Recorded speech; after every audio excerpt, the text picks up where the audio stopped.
Wala kaming maulam. Ayan. Namingwit si Mardi dito sa pispan. Saka si Bo. Ayan. Nakahuli na sila ng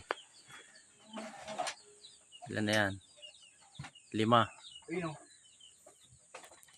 Nakahuli na sila ng 5. Padalon mo kami ng pera, mang.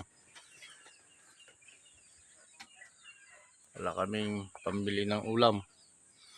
Saka bigas.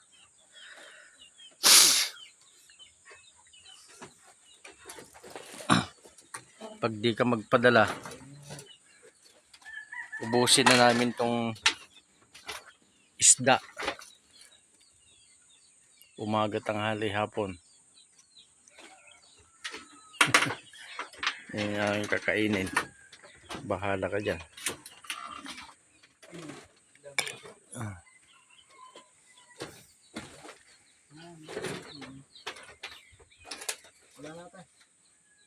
Bababaw dyan eh.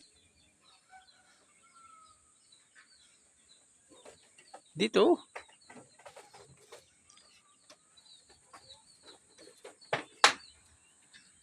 Nahihirapan na si Mardi manghuli. Hapon na. Apat pa lang. 5 pa lang ang huli niya.